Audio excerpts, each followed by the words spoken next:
dal leen ak jàmm ci AGT News chaîne bi leen di jox xibaar yi wér te wóor abonné leen ngir dara bañ leen a raw.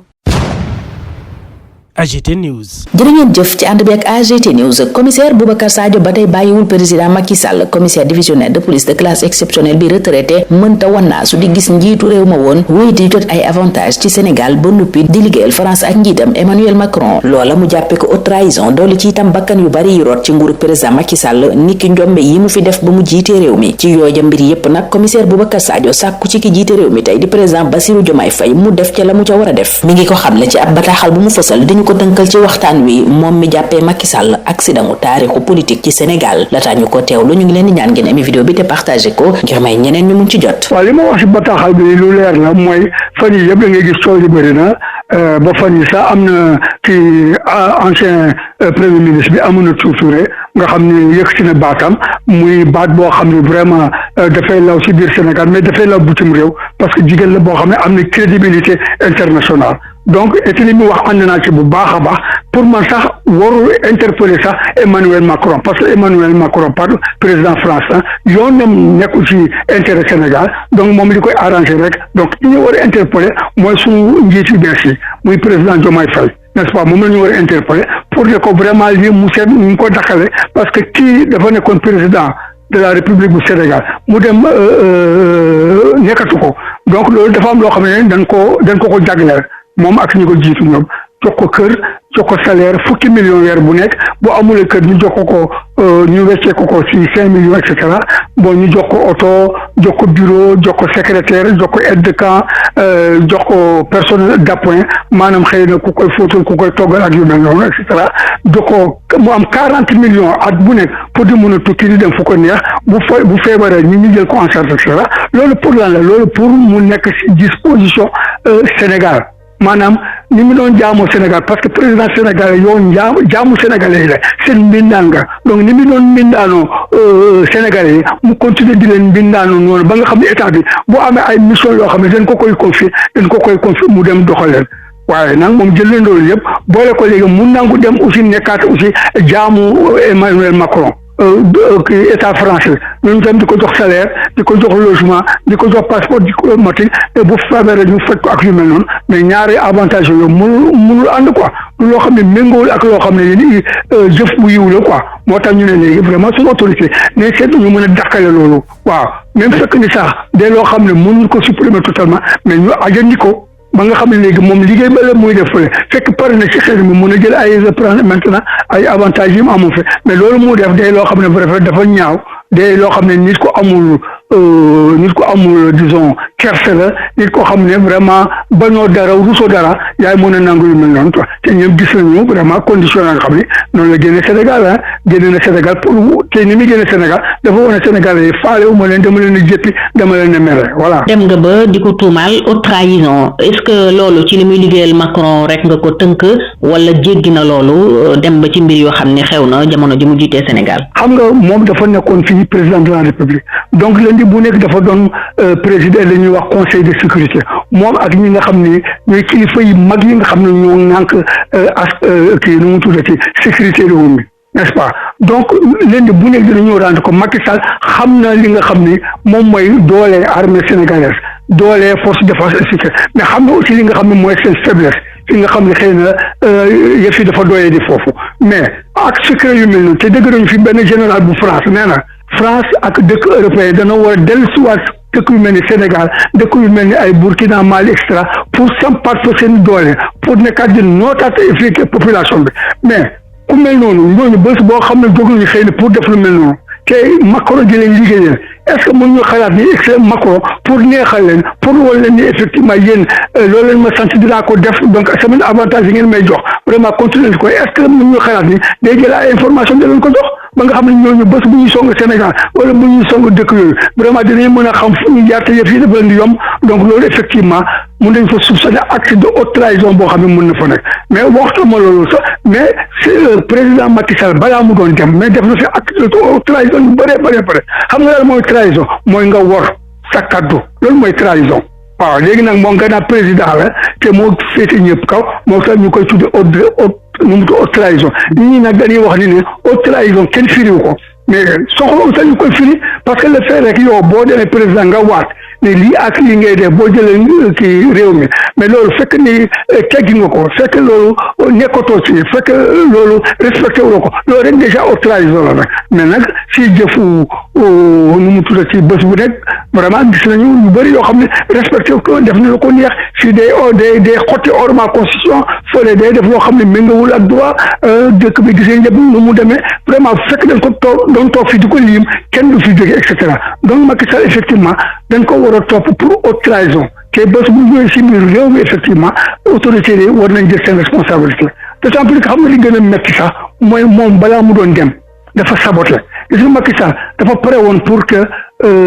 ndox mi fi Dakar surtout vraiment mu am ay pénurie d'eau pour mu am mën de l'eau pare woon aussi pour fii courant bi di xuy xamaj ba nga Sénégal yi dañuy jóg ba nga xam ne dañuy wëlbatiku contre autorité yu bees yi bu boobaa lu muy def day ne gis nga ñii de xamuñu dara ay xale la ñu et cetera jox na instruction ay directeurs généraux vraiment ñii di yokk salaire ñii di yokk indemnité moom si boppam mu jël ay décret yoo xam ne wax dëgg yàlla xam na ni li muy indi ci conséquence ci wàllu xaalis mais gouvernement bu bees bu ñëw du ko attal loolu yëpp pour lan la pour que bu fi jógee ñu ne Diomaye yi xamul dara munul dara amul benn compétence pour yëkkati na xolu sénégalais même côté boobu sax am na loo xam ne dama koy préciser parce que tubaab yi nee nañu non seulement ñaari possibilité moo am soit ñu jël seen ngànnaay ñu ñëw seet ni ñuy songee dëkk yooyu mais également am na beneen technique boo xam ne ak beneen stratégie boo xam ne dañ ko teg ñu ne léegi dañuy fexe ba créer soulèvement populaire mooy ñu fexe daal ba askan bi ñu jóg ñoom ñëpp vraiment ñu songu nguur gi mais kii Macky Sall loolu mu doon def loolu si loolu la doon dugg te def na lu gën a garaaw loo xam na du ma ci sori sax quoi mais dem na sax ba bëgg a yëngal tuuti armée nationale bu Sénégal waaye nag dañoo am ay njiitu armée ay njiitu gendarmerie yoo xam ne vraiment ay nit lañu quoi ànd nañ seen xel te yàq réew mi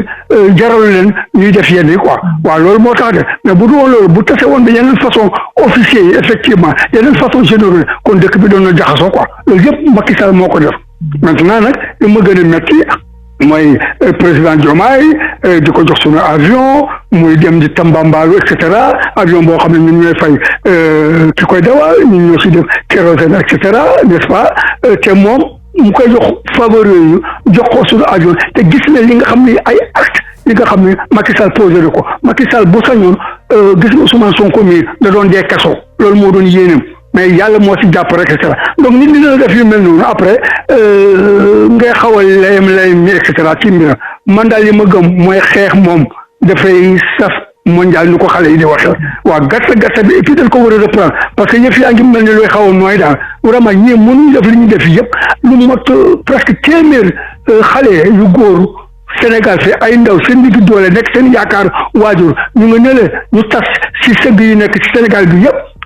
seen yaram sax tardekugul seen waajur yi ñu ngi jooy vraiment ñu commencé di bëgg indi yenn sentiment yi fii amul sentiment amul lu ñuy wax ci tubaab angélisme politique yëf yi vraiment nañ ko jaarale yoon waaw te man gëmuma argument bi nga xam ne dañuy wax ne way il faut ñu xaar référendum justice bi nangam loolu sa taxawul waaw taxawul te mais tribunaux yaa ngi dox boo demee Guédiawaye Dakar Kaolack Saint-Louis et cetera tribunaux yaa ngi dox juge yaa ngi atte ñaan la ñuy atte di fàtte na sama ganaar diw de valise na ma sama boutique diw de lebaloon naa ko nanga kii détourné suñu tontir loolu mooy lan mooy c'est-à-dire que askan bi ñi néew ñu doole ñu ngi leen di atte ci tribunal bi léegi ñi nga xam ne ñoo sàcc ay milliards mooy sàcc mag yi nga xam ne ay criminel ak col blanc lañu léegi ñooñu ne pour ñu atte leen il faut ñu xaar ba ñu defaraat justice extra loolu du dëgg du yoon effectivement léegi leen ne atte am na ñoo xam ne heure yi waroon leen fekk kaso waaw dama leen di tudd ku mel ni Mamour Diallo heure yi war na ko fekk kaso ku mel ni Suzanne Camara heure yi war na ko fekk mu dugg kaso ak ñeneen et cetera je crois que yëf yi daal vraiment masala bi daal na doy daal waaye nit ñi li ñu la daan def buñ ko war a def nañ ko def xam nga problème bi daal c'est-à-dire que ñoom nañ ko teg ci yoon rek ñi la doon def maatee mais ñoom mu ñu def maatee lépp loo xam ne def nañ ko teg ci yoon rek quoi voilà moom laa am daal li nga xam ni xëy na li tubaab di wax le cri du cœur c'est-à-dire que day loo xam ne fi mu nag mënuma ko téye parce que ñi nga xam ne dañoo jàkkaarloo ñu dañoo mérité wul dara xam nga léegi parce que dañ leen bay affiché sax moo tax ñuy dem ci plateau télé yi ak ci rajo yi di wax waaye fekk ni defoon nañu li ñu war a def vraiment duñu tal loolu quoi ñu ngi tal di ay añ di leen di yóbbu Rebeuss quoi chambre 45 46 wala ci paquetage bi quoi voilà. liggéeyub envoyé spécial bu 4P bi Macky Sall di def ba mu jeexalee mandaawam ci bopp réewu Sénégal ma ngay wéy di naqadi ñu baree bari ci ay doomi réew mi bokk na ci commissaire Boubacar Sadio mii ñu doon waxtaanal ak premier ministre ba woon Aminata Touré ñoom ñooña jàpp ni Macky Sall njoxul gëdd réew mi dem nañu sax bay ragal mu génnee yenn secret yu Sénégal yoo xam ni mën naa jural réew mi gàllankoor ci wàllu karange. AGT News. Merci de votre fidélité à AGT News. Le commissaire Boubacar Sadio est toujours aux trousses du président Macky Sall. Ce commissaire divisionnaire de police de classe exceptionnelle à la retraite ne supporte pas en effet de voir le prédécesseur du président Bassirou Diomaye Faye continuer à percevoir des avantages du Sénégal tout en étant au service de la France et d'Emmanuel Macron, ce qu'il considère comme une haute trahison ajoutée aux nombreux crimes et dérives commis sous son régime. Sur toutes ces questions, commissaire Sadio interpelle le président Bassirou Diomaye Faye dans une lettre qu'il a rendue publique. En voici le résumé avec celui qui considère Macky Sall comme un accident de l'histoire politique du Sénégal. N'oubliez pas d'aimer et de partager la vidéo pour permettre à d'autres de la voir. Comme je l'ai dit dans ma lettre, c'est un débat qui actuellement préempte, disons, les discussions au niveau des maisons, au niveau des bureaux, sur la place publique, etc. Et ça a même, disons,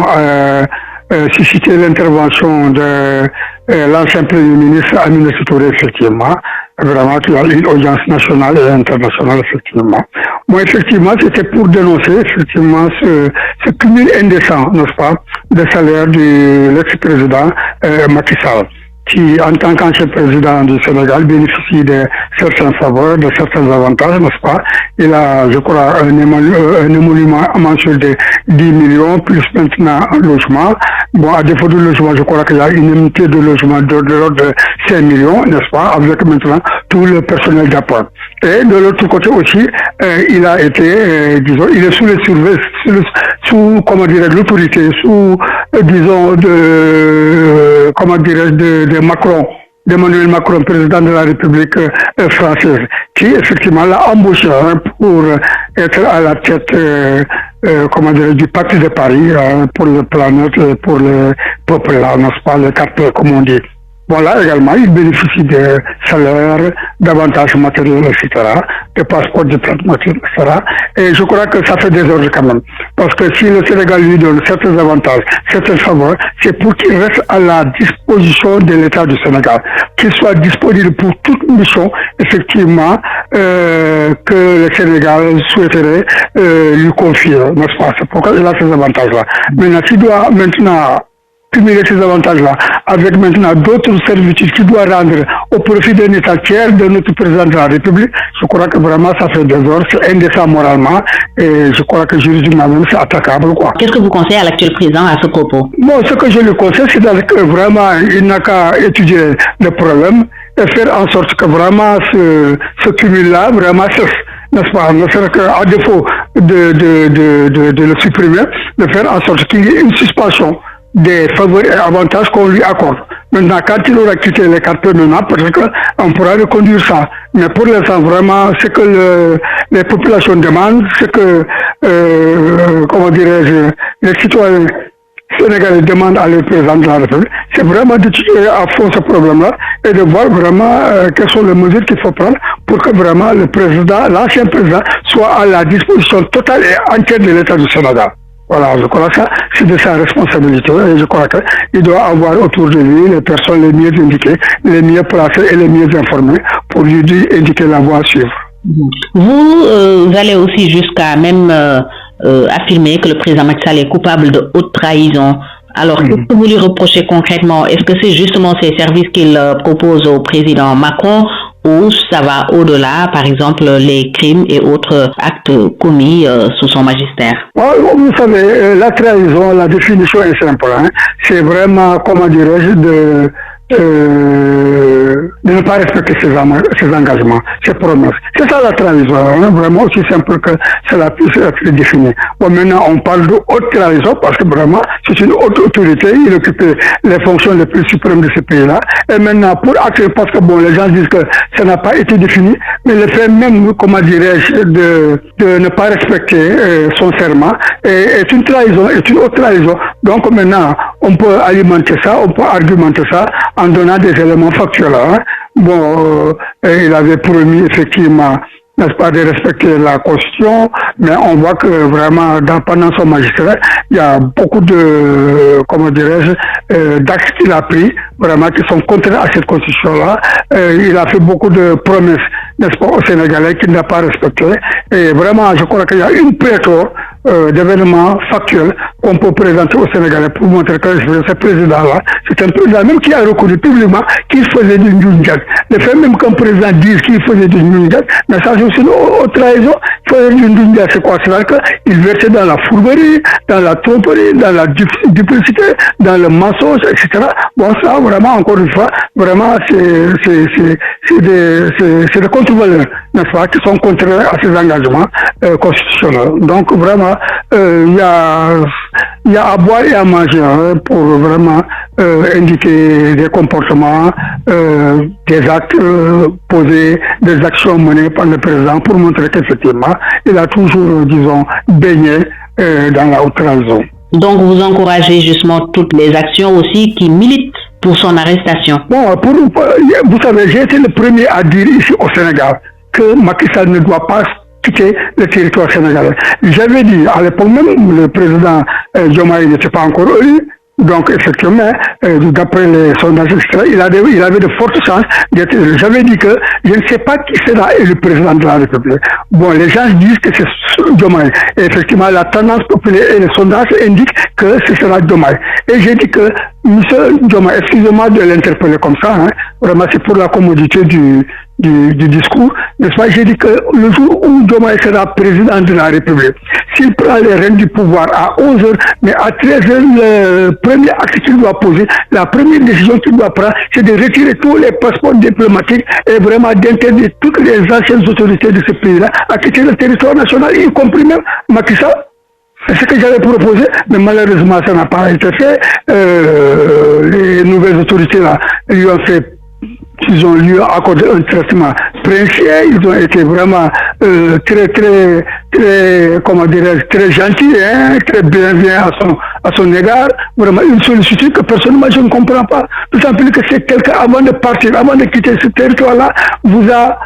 prouvé, n'est-ce pas, et vous en avez les preuves écrites, vous en avez les preuves de toutes sortes qu'il était en train de poser des actes de sabotage pour que vous ne réussissiez pas. Donc vraiment, à partir de ça, vraiment, il a montré à visage découvert que c'était une ennemie et que vraiment, il ne souhaite que votre échec, n'est-ce pas, pour que éventuellement les Sénégalais se soulèvent et vraiment et se liguent contre vous. Et là, maintenant, malgré tout ça, bon, vous lui accordez la faveur de lui donner notre avion de commandement, il va faire ses vadrouilles un peu partout, etc. Vraiment, encore une fois, pour moi, c'est écœurant. Vraiment, il n'aurait jamais dû bénéficier de ce traitement de faveur-là. Les fonctions d'envoyé spécial des 4P qu'occupe Macky Sall depuis la fin de son mandat présidentiel au Sénégal ne cessent d'irriter certains citoyens sénégalais, notamment notre interlocuteur, commissaire Boubacar Sadio et l'ancienne première ministre Aminata Touré, pour ne citer que cela, qui lui reproche de ne pas respecter le Sénégal, allant même jusqu'à craindre de sa part qu'il dévoile des secrets d'État qui pourraient exposer la défense nationale. AGT News.